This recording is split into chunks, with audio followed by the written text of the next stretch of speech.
Na-concern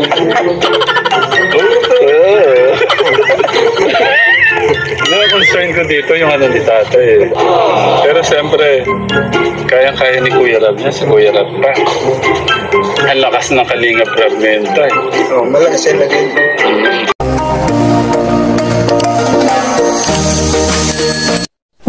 Everyone, welcome back again to my channel. Grabe si tatay mga Kalingap, no? Na-vlog siya ni Tekram at supporter pala siya ng Kalingap. Nanonood siya sa tambalang EDC, mga Kalingap, at updated itong si tatay. So pag-uusapan po natin sa video na ito, at syempre wag po natin kakalimutang suportahan Bal Santos Matubang, Kalingap Rab, Ate Edna Vlogs, at suportahan din po natin Tekram. Magpi-play po tayo ng kanyang video, no, mga Kalingap. So sobrang natuwa ako dito at bibigyan natin ng reaction video po itong mga Kalingap. So tara, panoorin po natin ang video na ito. Ako ng Kalingap yung tao nito. Sila Kuya Rab. Sila Edo. Ayun na ito na. Sila Kuya Edo po. Yung captain ni. Anong pinakagusto niyong love team ni Kuya Rab? Yung kay Fiancé. Si Edo. Ano po mensahe mapapanood doon nila to? Basta ko lang silang panoorin. Gusto ko silang panoorin talaga sa lari mo. Lagyan niya si Jesse at si Edo. Gusto ko silang panoorin talaga sa lari mo. Lagyan niya si Jesse at si Edo. Suportahan yung mga charity Nakakuha lang ako dahil nga sa mga ginagawa nilang pagtulong sa mga mahirap. Dahil mas love niya si Kuya Rab, siyang Kuya Rab, lagot ka. Malaki problema mo ngayon. Kay Kuya Rab tayo hingi ng pampagawa ng bahay niyo.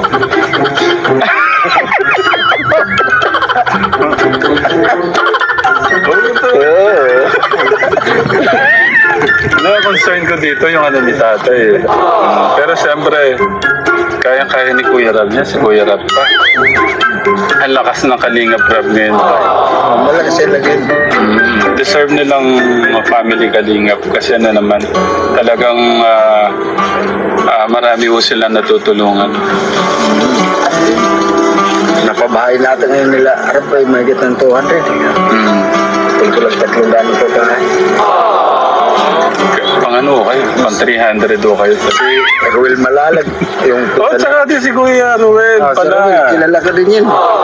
Yun ang unang-unang love team ni Si Kuya Ruel. Kuya Ruel. Kay ka naman. Rachel Morales. Lang. Yan.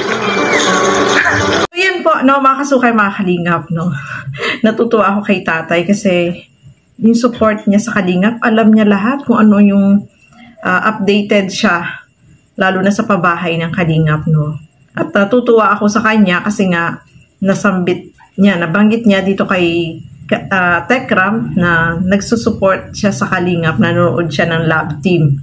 Grabe, siguro si tatay habang nanonood ng EDC, kinikilig-kilig yan, no? Kasi talagang nagsusupport siya, nanonood siya.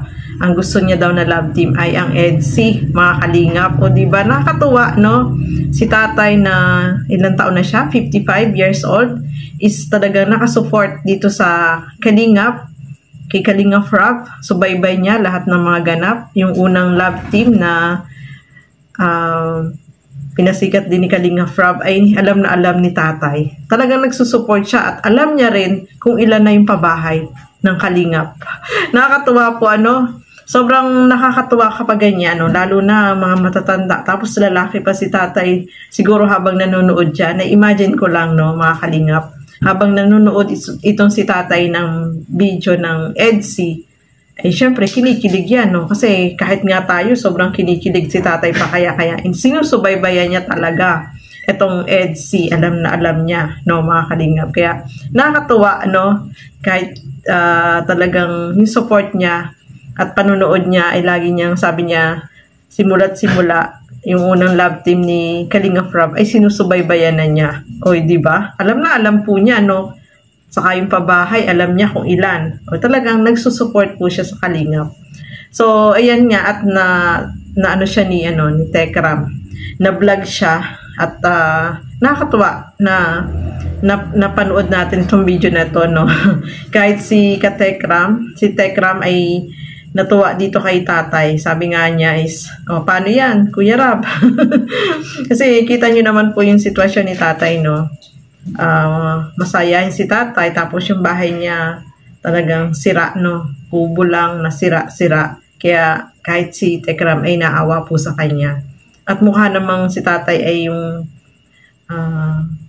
mabiro, yung siya, magaan yung yung sa unang kita mo pa lang sa kanya, magaan agad yung pakiramdam, yung mapanood mo siya, no, mga kalingap. So nakakatuwa lang po na yung support niya ay nandiyan sa kalingap. Nakakatuwa, no, na panood natin tong video na to, at hopefully tuloy-tuloy, no, yung panonood niya sa kalingap. Syempre kay Tekram, no, suportahan niya talaga. At sana ay matulungan din siya, mapabahayan, no, para okay naman yung kanyang tinutuluyan, no, mga kalingap. So napanood natin ang buo yung video na in-upload ni Tekram, mga kalingap, at nakaantig din yung nagkalagayan ni tatay. So, ayan, mga kalingap, maraming salamat po sa inyong walang sawang panonood, at syempre, excuse me po. At syempre, pag-suporta sa kalingap, no, supportan din natin si Tekram, no. Madami din siya mga natutulungan nating mga kababayan. So, natanong din dyan ni Tekram bakit siya nagsusupport dito sa mga charity vlogger, kasi nakakatulong, maraming natutulungan na mahihirap. O, diba? Totoo naman po yun, talagang marami silang natutulungan, especially sa mga pabahay, no, nagkakaroon ng maayos na tirahan yung mga taong deserve na matulungan. So, ayan, maraming salamat po sa inyong lahat sa laging pagsuporta at panonood sa aking mga reaction video. So, hanggang dito na lamang po muna. Maraming salamat po at hanggang sa muli. Keep safe everyone. Thank you for watching. Mabuhay po tayong lahat. Bye-bye!